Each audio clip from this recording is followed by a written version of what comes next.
नमस्कार दोस्तों, मैं हूं मयूर परीख और आप देख रहे हैं 4 PM महाराष्ट्र। दोस्तों, ऐसा कहा जाता है कि राजनीति में अगली चाल तब खेली जाती है जब आप परिस्थितियों का आकलन बिल्कुल ठीक तरीके से कर पाएं। महाराष्ट्र के सारे न्यूज़पेपर्स में आज एक इश्तिहार छपा, जिस इश्तिहार को लेकर खूब बवाल मचा हुआ है। ये इश्तिहार की कॉपी मेरे पास है और इस इश्तिहार को बहुत गंभीरता से लिया जा रहा है। दरअसल चर्चा इस बात की है कि एकनाथ शिंदे ने ये चाल तब चली है जब बीजेपी के पास कोई ज्यादा विकल्प मौजूद नहीं है।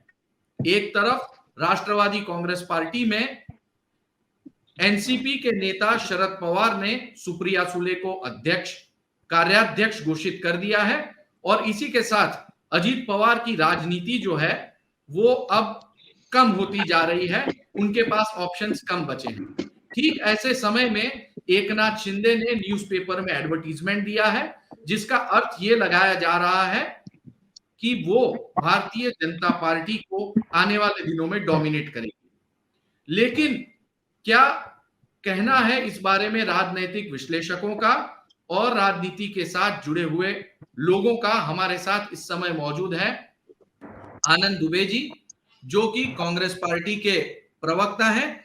साथ ही हमारे साथ में जुड़े हुए हैं अखिलेश चौबे जी, जो भारतीय जनता पार्टी के प्रवक्ता हैं, और वैभव पुरोहित जी, जो कि पॉलिटिकल एनालिस्ट हैं। सबसे पहले अखिलेश चौबे जी, आज सुबह जब आपने अखबार खोला और अखबार में इश्तिहार देखा, तो देखने के बाद एक बतौर कार्यकर्ता, एक बतौर प्रवक्ता, आपके मन में क्या आया? कईयों के दिल पे छुरियां चली, आपको कैसा लगा? देखिए, आज जब मैंने सुबह अखबार देखा तो सच में मुझे प्रसन्नता हुई कि एक ऐसी सरकार जो पिछले 1 साल तक लगातार लोगों के लिए कार्य कर रही है।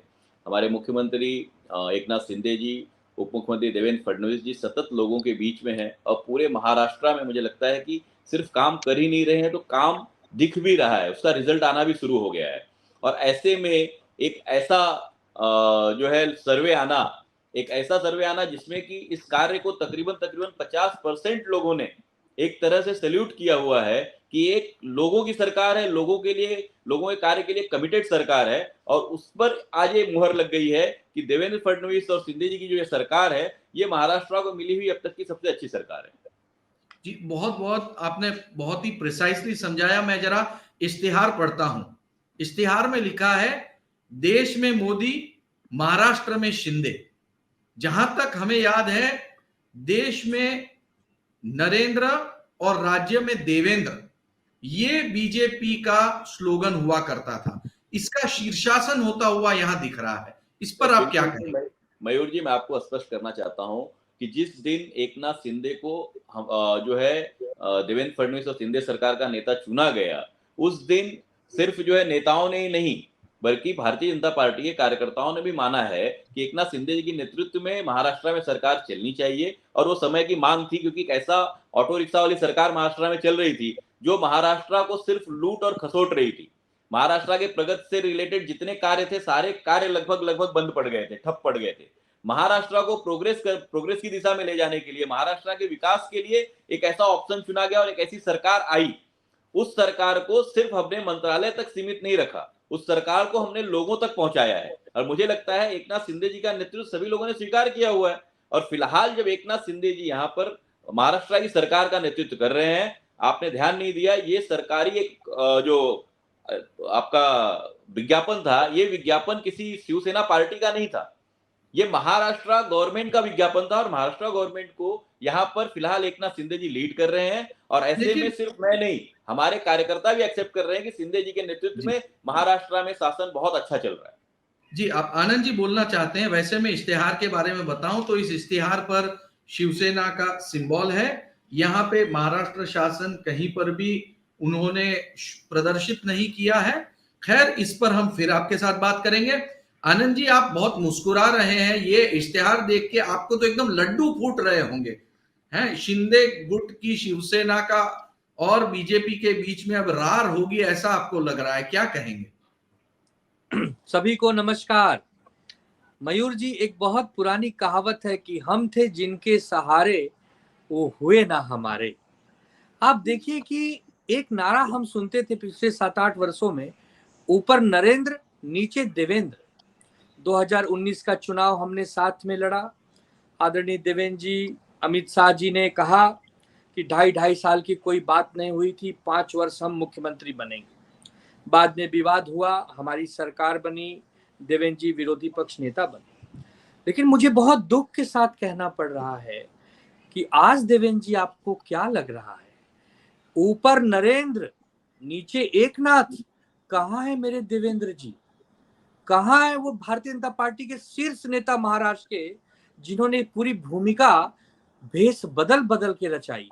कहाँ है आज वो पिक्चर में? नहीं है। यदि आपको एकनाथ शिंदे जी को ही मुख्यमंत्री चुनना था, 5 वर्ष उनके नेतृत्व में ही काम करना था, तो 2019 में जब हम मिलके चुनाव लड़े थे तो हमने तो 2.5 साल ही मांगा था ना।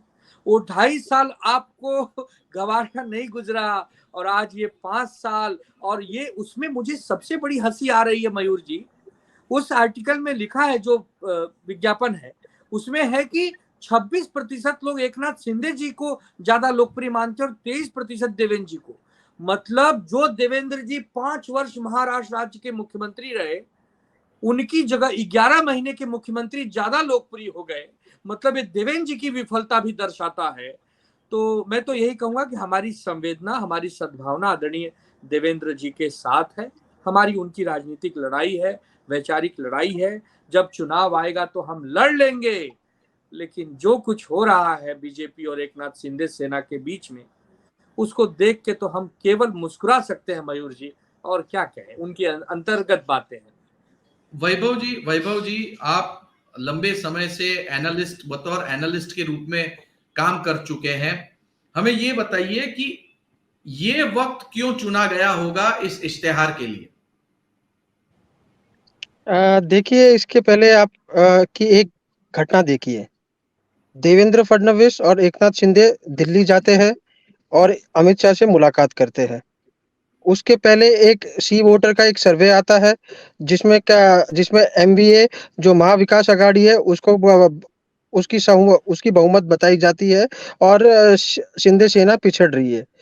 तो एक नैरेटिव जो है वो सारा का सारा इस वक्त, और उसी मीटिंग से जो देवेंद्र फडणवीस और इनकी जो मीटिंग हुई थी अमित शाह के साथ, उसमें ये एक ऐसा कहा गया कि मंत्रिमंडल विस्तार पर चर्चा हुई थी और उसमें भी 5 मंत्री शिंदे सेना के खिलाफ, एबीपी न्यूज़ की एक रिपोर्ट है उसके अनुसार 5 नेताओं के खिलाफ जो मंत्री है शिंदे सेना की तरफ से, उनको हटाने की बात चल रही है।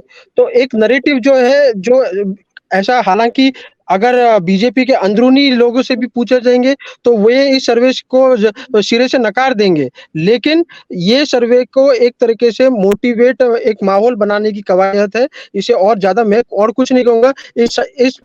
ये कब ये सर्वे हुआ, क्योंकि इस सर्वे से पहले कुछ दिन पहले कांग्रेस की सरकार कर्नाटका में भी जीती है, तो उसका इम्पैक्ट क्या है, ये बहुत सारी चीजें फैक्टर करती है जब आप सर्वे करते हो। तो ये सर्वे के का जो बेसिस है, इस बेसिस पे मुझे थोड़ा सा डाउट है।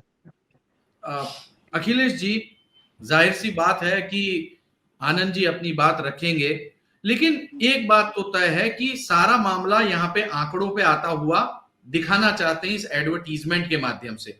बीजेपी 30.2%, शिवसेना 16.2%, दोनों को मिलाकर 46.4%। अगर एकनाथ शिंदे इन्हें महाराष्ट्र के फिर एक बार मुख्यमंत्री पद पे देखना चाहते हैं 26%, और देवेंद्र फडणवीस इनको फिर से मुख्यमंत्री देखना चाहते हैं 23%। पहली बार कोई ऐसा इश्तेहार देखा है जिसमें मुख्यमंत्री खुद ये बात अखबार में छपवा के बताए कि 26% लोग मुझे मुख्यमंत्री चाहते हैं और 23% लोग मेरे बगल में बैठने वाले को मुख्यमंत्री चाहते हैं। इस पर आपकी क्या राय है? इस पर एक ही राय है कि भाई जो जोड़ी है मुख्यमंत्री एकनाथ शिंदे जी की और देवेंद्र जी की, उस पर महाराष्ट्र की जनता ने मोहर लगा दी है। और मयूर जी, मैं आपसे बताना चाहता हूं कि अब तक जितने भी सर्वे आपने देखे होंगे, आपने भी इतने सालों में जो है तमाम तरह के सर्वे देखे हैं, सारे सर्वे में जो सिटिंग सीएम होता है, थोड़ा सा उसका परसेंटेज ज्यादा रहता है, उसको लोग तरजीह देते हैं। बट इस सर्वे का जो रिजल्ट है वो यही है कि भाई शिंदे और फडणवीस सरकार को महाराष्ट्र की जनता ने एक्सेप्ट कर लिया है। हिंदुत्व के नाम पर ये सरकार आई थी, हिंदुत्व के कार्य को ये सरकार लेके आगे बढ़ रही है। और मेरे दोस्त आनंद जी ने जो अभी बताया, जो सद्भावना दे रहे थे देवेंद्र जी को, मैं पहले जो इनके उद्धव साहब है उनको सद्भावना देना चाहता हूँ कि जब उन्होंने अपना एजेंडा लॉन्च किया था बिफोर इलेक्शन, तभी उन्होंने एक टैग लाइन दी थी, अगर आपको याद होगा मयूर जी, तो हिच दी वेट। इनके जो शकुनी मामा हैं राउत जी, संजय राउत जी, इन्होंने ये जो सारा षड्यंत्र था ये उसी समय रच लिया था। हिच दी वेट का मतलब क्या था कि बस अभी लूटना है। लेकिन जो सर्वे उसके पहले का सर्वे था उसमें अगर ये अकेले लड़ते तो मुझे लगता है इनको 30 सीट भी नहीं मिलती। इसलिए इन्होंने लास्ट तक भाजपा की सारी शर्तों को मान के इलेक्शन लड़ा। बट उसके पहले ही इन लोगों की लाक्षागृह वाली मीटिंग हो चुकी थी, जिसमें शरद पवार जी, कांग्रेस और ये सारे लोग मिल चुके थे। और हिच दी वेट के हिसाब से सिर्फ इनका ऐसा था कि इतनी सीटें आ जाए कि भाजपा अपनी सरकार नहीं बना सके। तो जो इन्होंने हमारे पीठ में छुरा घोपा था, जो हिंदुत्व के पीठ में छुरा घोपा था, कहीं ना कहीं उसको चेंज करके महाराष्ट्र को प्रगति के मार्ग में आगे ले जाने के लिए, हिंदुत्व का झंडा बुलंद करने के लिए देवेंद्र फडणवीस और एकनाथ जी की जोड़ी आई है। हम कल भी कह रहे थे और आज भी कह रहे हैं कि भाई भारतीय जनता पार्टी ने इस सरकार को लाने के लिए, इस हिंदुत्ववादी सरकार को महाराष्ट्र में लाने के लिए जो है सेक्रीफाइस किया है। वो सेक्रीफाइस हमारे लीडर देवेंद्र जी ने भी किया है, भारतीय जनता पार्टी ने भी किया है। लेकिन आज हमें खुशी है कि इस सेक्रीफाइस का फल दिख रहा है कि आने वाले समय में, आने वाले चुनाव में भी महाराष्ट्र की जनता शिवसेना, जो ओरिजिनल शिवसेना है, शिवसेना और भारतीय जनता पार्टी को मतदान करके फिर से जो है महाराष्ट्र की कुर्सी पर बिठाएगी। क्या आपको ये नहीं लगता अखिलेश जी कि पहले बीजेपी के पास दो ऑप्शंस हुआ करते थे? एकनाथ शिंदे मुख्यमंत्री के रूप में आपने उन्हें स्वीकारा, लेकिन सेकंड ऑप्शन के रूप में आप अजीत पवार को देखते थे। अब अजीत पवार जो है वो किनारे पे लगा दिए गए हैं। ऐसे में बीजेपी के पास कोई ऑप्शन नहीं है, तो कहीं ना कहीं अब आपको एकनाथ शिंदे की सारी शर्तों को मानना पड़ेगा। देखिए, मुझे मयूर जी बिल्कुल ऐसा नहीं लगता है। एक सिद्धांत पर, हिंदुत्व के सिद्धांत पर ये सरकार बनी हुई है। आप अजीत पवार की बात कर रहे हैं, ये जो है पत्रकारों के गलियारों में चर्चा चल रही थी, बट उसका कोई ठोस, कहीं पर भी कोई ठोस क्रियान्वयन दिखा नहीं।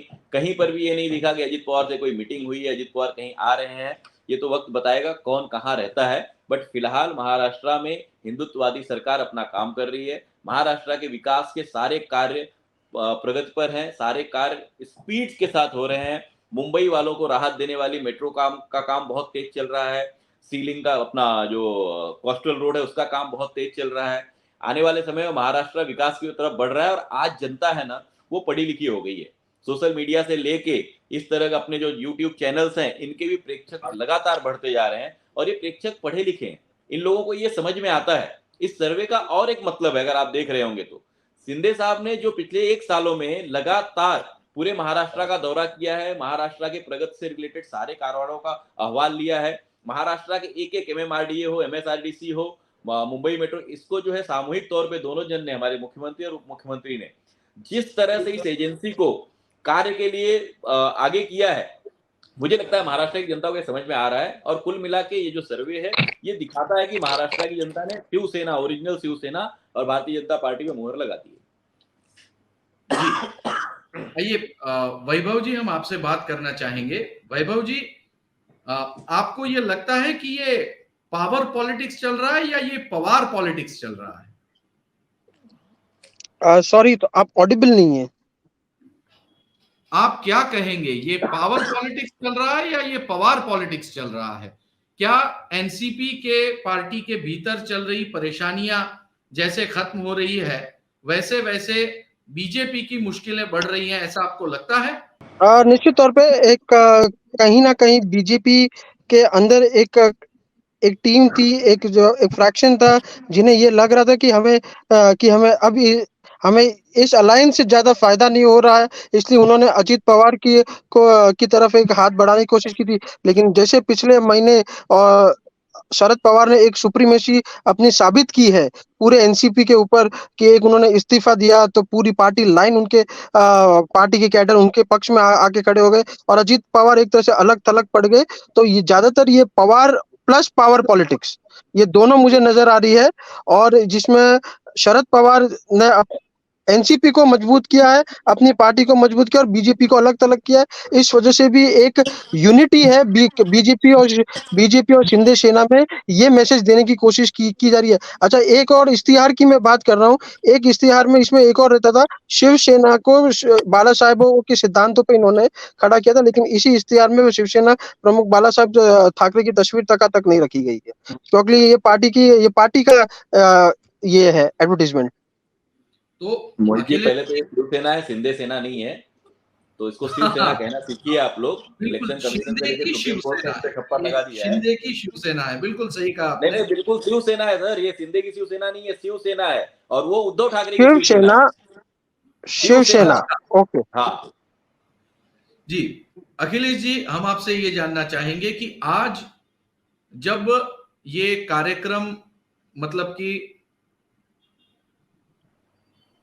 क्या आप सुन पा रहे हैं? हाँ, अब सुन पा रहा हूँ, बीच में कट हो गया था। जी, तो हम ये आपसे जानना चाहते हैं कि आज जब यहां पर हमें देखने को मिल रहा है कि दोनों गुट के बीच में झगड़ा चल रहा है, ऐसी एक बात खुलकर सामने आ रही है, ऐसे में आज देवेंद्र फडणवीस ये कोल्हापुर के दौरे पर मुख्यमंत्री एकनाथ शिंदे के साथ में नहीं गए। इसे लेकर बड़ा बवाल मचा और एक नेगेटिव सिग्नल गया। यदि आप ये समझते हैं कि ये सारी चीजें सामान्य रूप से चल रही है, तो आखिर ऐसा क्यों हुआ होगा? आप क्या मानते हैं? देखिए, देवेंद्र जी महाराष्ट्र के हमारे सर्वोच्च नेता हैं। महाराष्ट्र में राजनीतिक गतिविधियां बहुत तेजी से बदल रही हैं, चाहे वो एनसीपी हो, चाहे शिवसेना उद्धव ठाकरे के लोग हों। ये लगातार संपर्क में बने हुए हैं, बहुत सारी मीटिंग्स हो रही है, बहुत सारे काम है। और एक चीज समझ लीजिएगा कि एकनाथ शिंदे और देवेंद्र फडणवीस जी के बीच में बहुत अच्छा समन्वय है। ये दोनों नेता एक दूसरे को समझते हैं, और ये दोनों नेता सिर्फ सत्ता में नहीं है, बल्कि एक दूसरे के अच्छे मित्र भी हैं। हम इनको तकरीबन 20 सालों से देख रहे हैं मयूर जी। तो आप ये समझ लीजिएगा, ये जो प्रोग्राम्स हैं, जो आप तक क्षण की बातें आ रही हैं कि दोनों के बीच में कोई तकरार है या दोनों गुटों में कोई संघर्ष है, ऐसी कोई बात नहीं है। दोनों काम समन्वय के हिसाब से हो रहा है। देवेंद्र जी, बहुत सारी चीजें हैं जो राजनीतिक तौर पर हम बाहर नहीं बता सकते, बट जो राजनीति बदलती है महाराष्ट्र की राजनीति के, उसके नब्ज के आज के चाणक्य हैं। आज उनको ये चीजें हमसे आपसे बहुत ज्यादा समझ में आती हैं। तो कहीं ना कहीं स्ट्रेटेजी के तहत आज वो नहीं गए होंगे या कुछ और कार्य आ गया होगा, बट इसमें कोई दोनों के बीच में अनबन है या ऐसा कुछ नहीं है। जी, बहुत बहुत शुक्रिया। आप आज हमारे शो पे आए, एडवोकेट अखिलेश चौबे जी, और बीजेपी का पक्ष रखा। आनंद जी भी हमारे साथ थे, लेकिन किसी मीटिंग की वजह से उन्हें जाना पड़ा। वैभव जी, आप आए, आपका बहुत बहुत शुक्रिया। बहरहाल, महाराष्ट्र की राजनीति में इस समय चर्चा बड़े जोरों पर है कि आखिर क्या शिंदे गुट की शिवसेना और बीजेपी के बीच में अनबन है। चर्चा यह भी है कि अब आने वाले दिनों में बीजेपी की मुश्किलें बढ़ने वाली है, क्योंकि बीजेपी के पास अब कम विकल्प हैं और एकनाथ शिंदे की तमाम शर्तों के सामने उनको घुटने टेकने पड़ेंगे। महाराष्ट्र के राजनीतिक गलियारों में यहीं से एक नई राजनीति जो है वो आगे बढ़ती हुई हमको दिखाई दे रही है। 4 PM महाराष्ट्र में आज बस इतना ही। राजनीति के गलियारों में क्या चल रहा है, इस बारे में जानकारी पाने के लिए सब्सक्राइब करें 4 PM महाराष्ट्र, बेल बटन जरूर दबाएं। धन्यवाद।